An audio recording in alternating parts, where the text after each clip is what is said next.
¿Hasta dónde estaría alguien dispuesto a llegar por la culpa de los pecados de alguien más?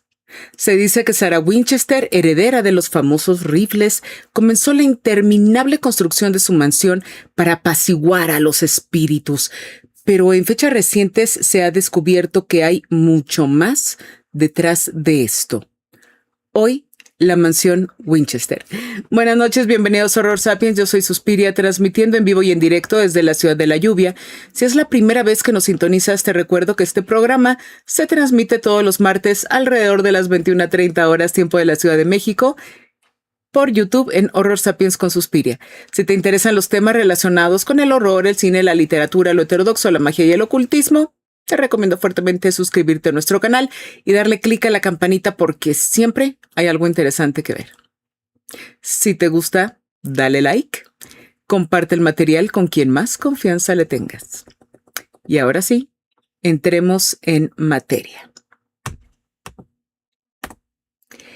A finales del siglo XIX, Sarah Winchester inició la construcción de su mansión.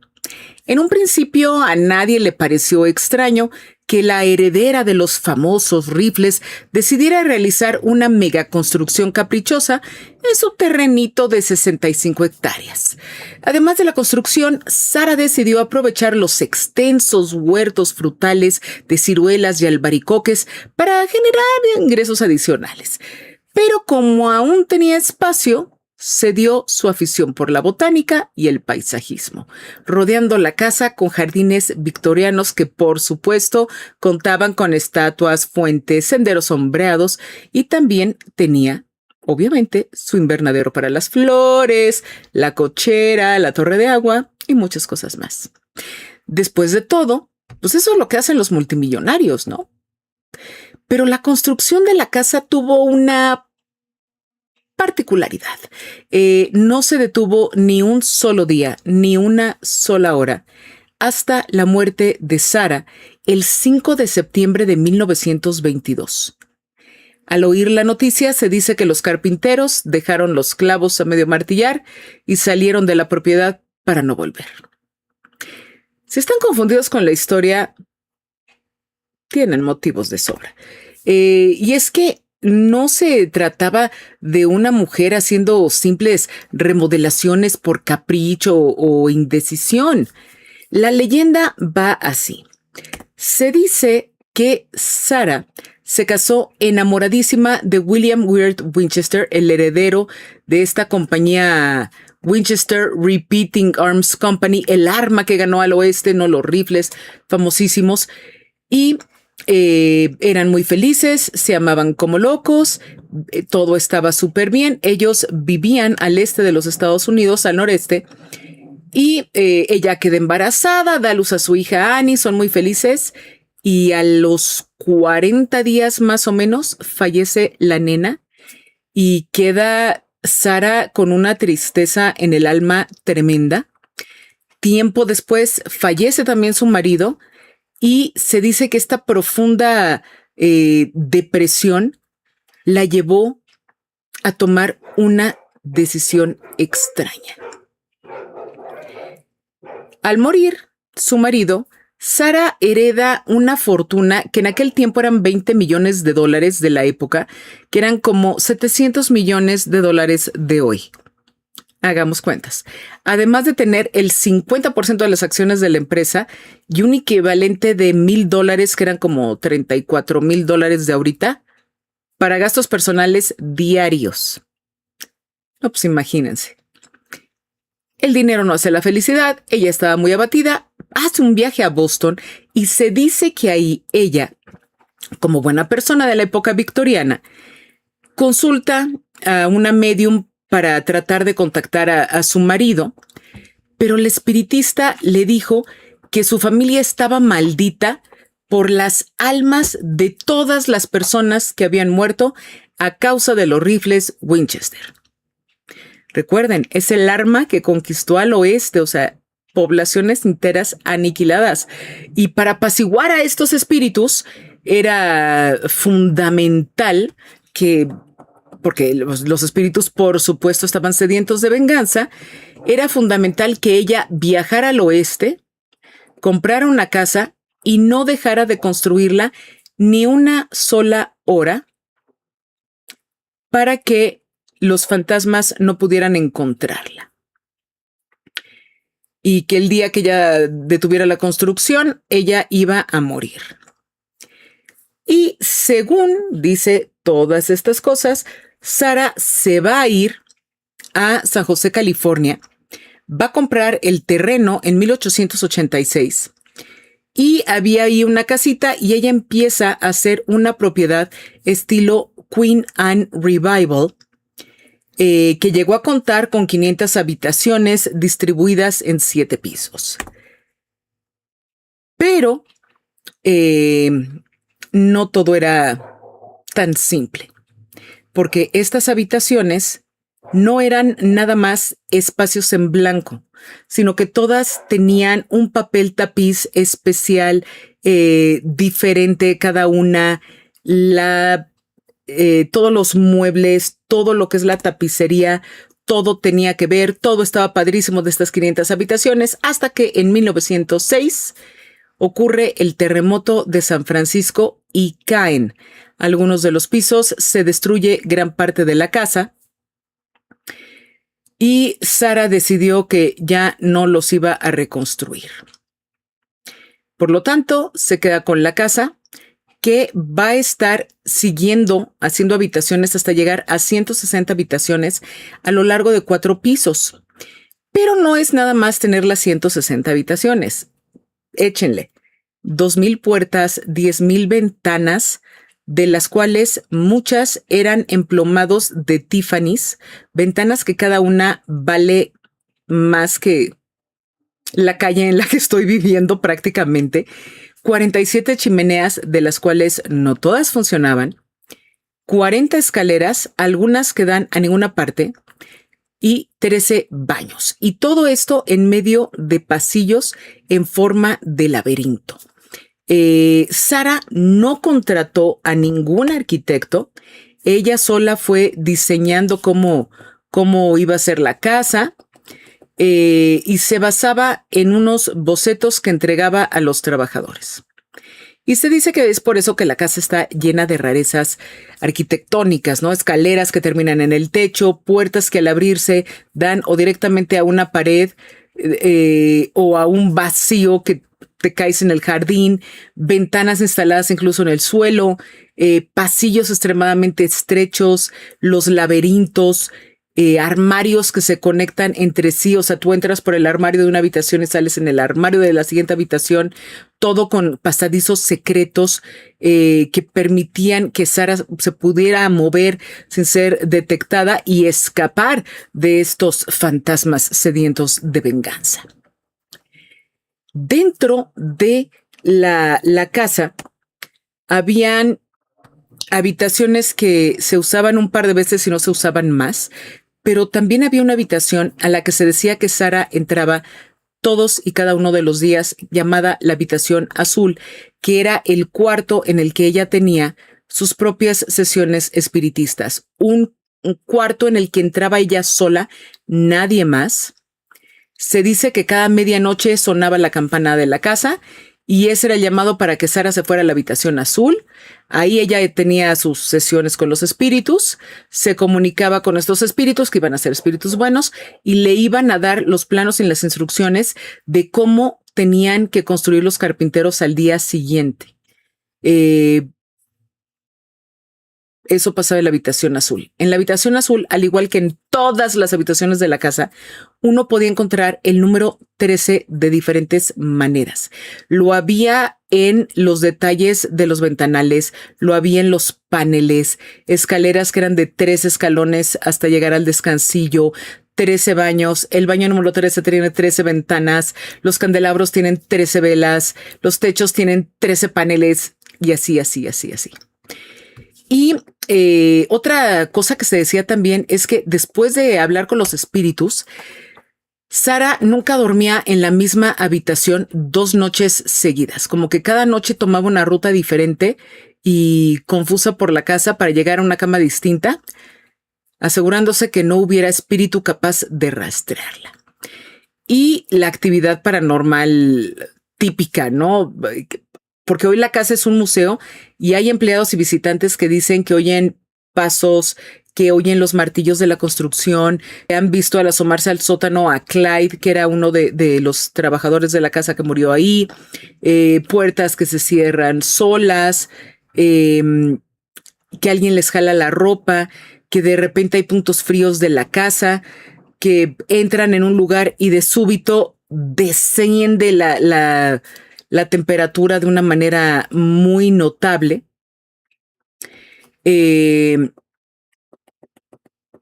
Y demás a la fecha. Pero la casa, tarla, porque se decía que Sara se había recluido porque se había vuelto loca y que construía sin cesar como parte de su monomanía. Pero no era una construcción a tontas y a locas. La casa fue ricamente decorada con detalles multiculturales, que habían cosas árabes, persas, egipcias, griegas, japonesas, de todas partes. Y se sabe que la dueña constantemente iba a exposiciones, iba a museos, iba a todas partes, donde se iba haciendo de ideas arquitectónicas que ponía en la práctica.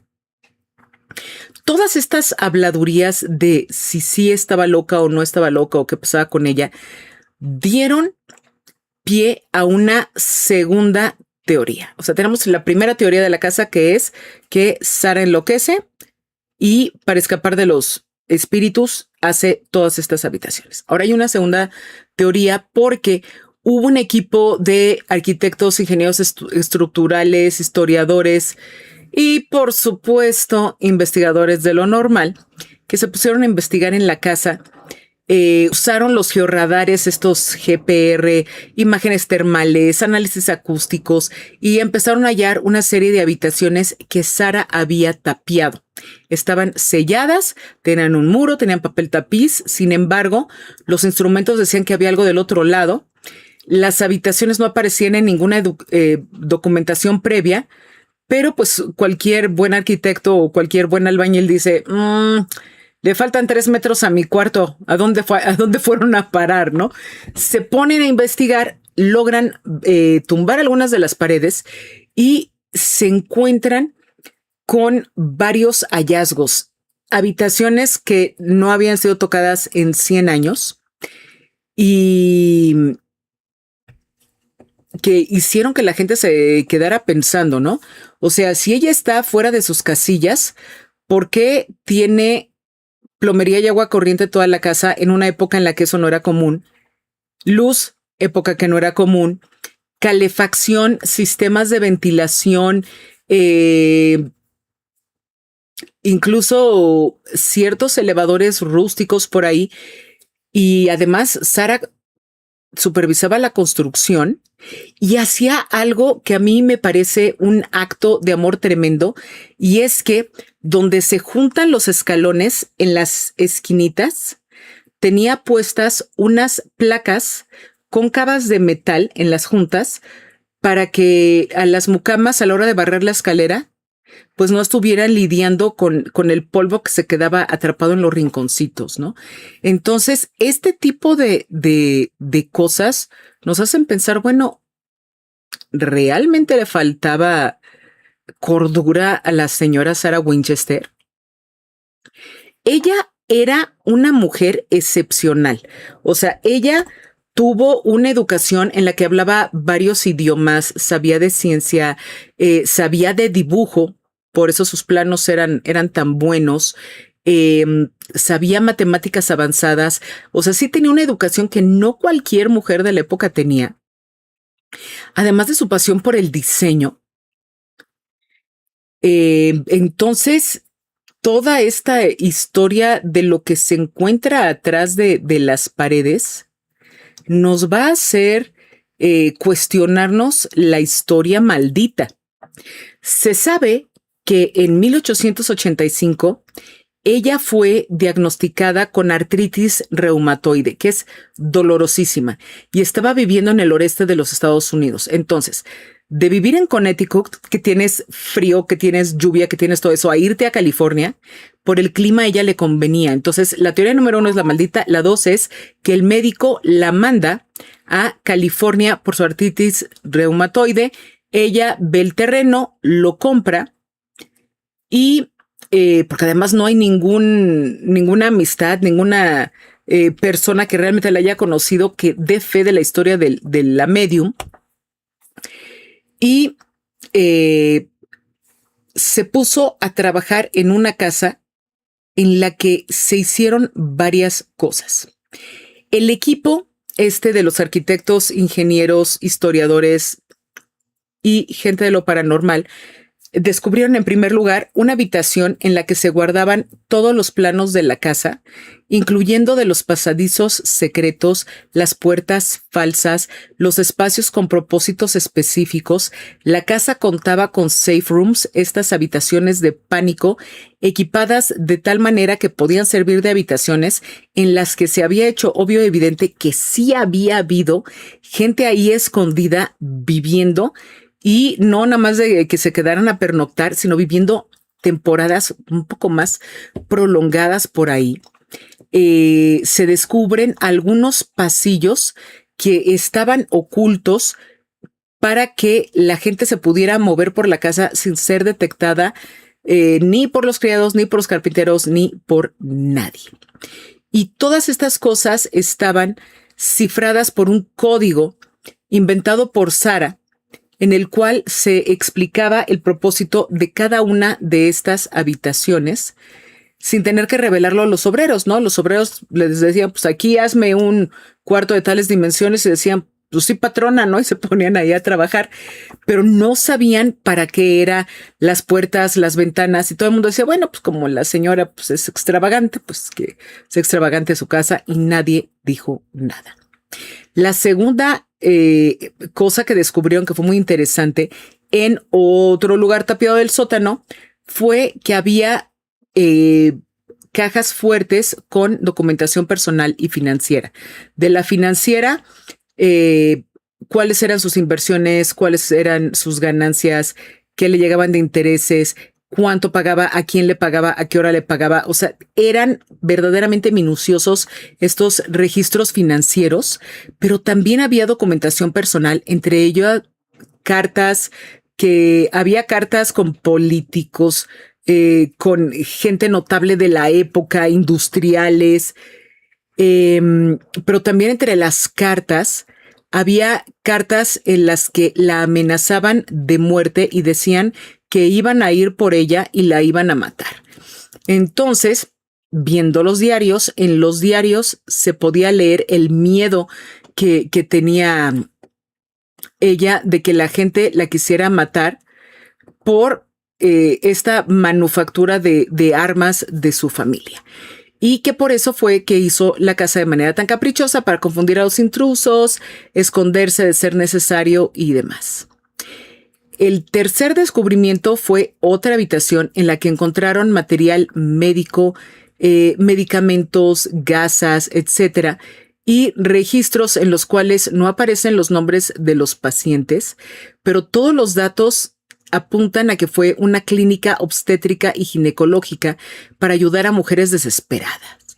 Entre los servicios ofrecían tratamientos para complicaciones de embarazo, asistencia de parto para mujeres que técnicamente no deberían de estar embarazadas, asimismo como servicio de acomodación de los bebés recién nacidos, interrupciones tempranas de la gestación. Y de haber sido esto descubierto, bueno, Sara no solo lo hubiera perdido todo, sino que hubiera terminado en la cárcel, porque absolutamente todas estas cosas estaban prohibidas. El siguiente cuarto descubrimiento fue que en el cuarto azul, pues no era utilizado para hablar con los muertos, sino para escuchar a los vivos, porque tenía ahí un sistema de tubos con los cuales podía escuchar lo que pasaba en diferentes habitaciones, en diferentes puntos de la casa, sin ser detectada. Y el colgador de 13 ganchos que hay en la habitación azul tenía también una clave que al mover uno de estos ganchitos, la gente del servicio, los criados fieles, sabían que ella estaba en problemas, que necesitaba ayuda y ya sabían qué hacer para asistirla. Entonces, en realidad, el cuarto azul parece que no era tanto para comunicarse, sino para revisar los protocolos de seguridad de la casa. El quinto descubrimiento de este equipo fue la labor filantrópica que incluía apoyo a los pueblos nativos que fueron desplazados en la expansión del destino manifiesto, víctimas de los rifles Winchester, organismos de derechos civiles, grupos de mujeres sufragistas, atención médica a desamparados, investigación científica, apoyo a los animales, para el bienestar de los animales, y que todas estas donaciones las hacía mediante un tercero o de manera anónima. Pero pues vaya historia la de Sara. Sin embargo, estos cuartos secretos, algunas páginas de aficionados son las que dicen esto. Ninguna página oficial de la mansión Winchester habla de estos descubrimientos. Que no hablen de estos descubrimientos puede ser, uno, porque sean falsos, dos, porque sean ciertos, pero todavía no se ha tomado una posición sobre cómo manejar la información. No lo sabemos. Ahora, lo que sí sabemos es que sobre la leyenda maldita se han hecho algunas obras interesantes. Está The Haunting of Winchester Mansion. Es una. Otra que sí me gusta un montón, que es de 2018, que se llama nada más Winchester, con Ellen Mirren encarnando a la viuda. Y ahí se explota toda la parte de los fantasmas. La atmósfera de esta película es padrísima. Tiene muchos contrastes de cuando esté ya fuera de la casa y dentro de la casa, qué pasa con la luz, qué pasa con las paletas de colores, los cálidos, los fríos. Está muy, muy bien hecha. También hay una cinta hecha para televisión en el 2003 llamada El diario de Ellen Rimbauer, basada en una historia de Stephen King, que ya se había hecho miniserie en el 2002 y que se llama Rose Red. Si encuentran ustedes esta serie, no se la pierdan, está increíble. Pues imagínense esta historia, pero contada por Stephen King. Si la historia de por sí es macabra con Don Esteban, bueno, pues se vuelve una cosa tremenda. Y ahí trata también de esta casa, que es un legado del amor del hombre por su mujer, pero todas las personas que van muriendo en la casa se quedan en la casa de maneras insospechadas. Entonces, vale mucho la pena estoy así de darles el spoiler de Rose Red. Buenísima la serie. ¿Y qué pasa? Sara muere en 1922 y desde su muerte, pues se empezaron a vender los huertos, las diferentes hectáreas y quedó la casa con todavía bastante terreno. Si ustedes van a San José, California y dice, lléveme, señor taxista, al 525 de Winchester Boulevard, los deja en la puerta de la casa. Ahora tiene 2.4 hectáreas. Recuerden que tenía 65 ahí el terrenito de Doña Sara.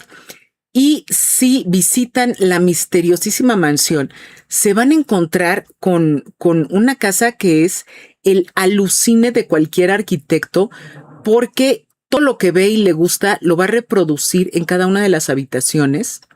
Por supuesto, la casa tiene visitas guiadas, exhibiciones especiales, un museo de los productos y antigüedades del periodo victoriano en el que se empezó a construir la casa. El Museo de Armas de Winchester también. Tiene una cafetería, un área de descanso, la tienda de recuerdos, todo el asunto junto. Que siguen las investigaciones de la casa, siguen las investigaciones de la casa.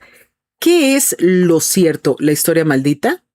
la historia de la Sara que escondía personas y ayudaba a las mujeres, o la tercera historia, que es la que cuentan los restauradores arquitectónicos de la casa y los historiadores, que dicen que la señora Sara pues sí estaba muy triste por las pérdidas de su vida, pero que encontró refugio haciendo el bien para muchas familias, que sí dio donaciones a múltiples causas. Sí, lo de las donaciones a las reservas, a los desamparados, a la gente en situación extrema fueron ciertas. Ayudó a sus hermanos en los momentos precarios también. Vivió con ella su sobrina Daisy durante muchísimos años, pero que no fue que la casa noche y día, desde el 46 hasta el 22 que murió Sara, todo el rato estuvieran ahí martillando. Al contrario, se hacía un proyecto, porque ella les llamaba los proyectos. Él se hacía el proyecto de una habitación, terminaban, descansaban los sombreros, se hacía el siguiente proyecto, terminaba, descansaban los sombreros, y así se la iba llevando. Sí construyó mucho, pero no construyó con esta locura que se dice. Y mucho de lo que cuentan los historiadores y la gente que trabaja en la casa es que para cuando fue el terremoto de San Francisco, pues Sara ya tenía cierta edad y ya volver a reconstruir todo, dijo, no, pues mejor hago lo que pueda con lo que tengo y mejor decoro y mejor hago otras cosas. Y que por eso mandó tapiar un montón de lugares de la casa que sus arquitectos, porque sí contaba con arquitectos, ella daba el plano con la idea, pero los arquitectos se la elaboraban, le dijeron, ¿sabe qué? Esto es peligroso, a lo mejor aquí tapiamos, aquí vamos a reforzar este muro, esto lo cerramos. Y claro, al momento de cerrar y quitar pisos, pues hay escaleras que te llegan al techo, donde había un tragaluz, pues ahora hay un ventanal, y empiezan ahí a hacer estas extrañas adecuaciones. Además que por su dolencia, con los años, pues la señora Winchester ya no podía subir tan bien las escaleras, entonces hubo que reconstruir las escaleras en otra área de la casa, que fueran escalones muy bajitos para que pudiera ella moverse por su casa de la mejor manera posible. Esas son las tres historias. ¿Con cuál se quedan ustedes? Yo ya sé que con la primera. ¿Qué es verdad y qué es mentira? Yo creo que hay un poco de verdad en todas las historias. Y pensemos, si nosotros tuviéramos esa vasta propiedad, 700 millones de dólares, nada mejor que hacer y una pasión por la arquitectura, ¿no sería posible que también nosotros diseñáramos fantásticas y misteriosas mansiones?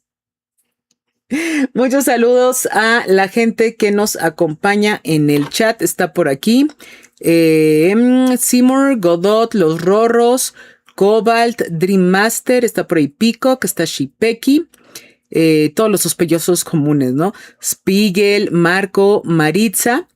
Y a todos ellos les mando un fuerte, fuerte saludo. Si van a San José, California, visiten la mansión Winchester y decidan ustedes qué tanto es verdad y qué tanto es mentira. ¿Realmente es el trabajo de una mente desquiciada esa mansión? ¿O de alguien que llenó su tiempo de la manera más creativa posible para no volverse loca? Recuerden que pueden dejar en comentarios sus recomendaciones y comentarios, así como sugerencias para próximos programas. No me queda sino despedirme, deseándoles una semana en la que estén a salvo de espíritus vengativos que les impongan tareas prácticamente imposibles.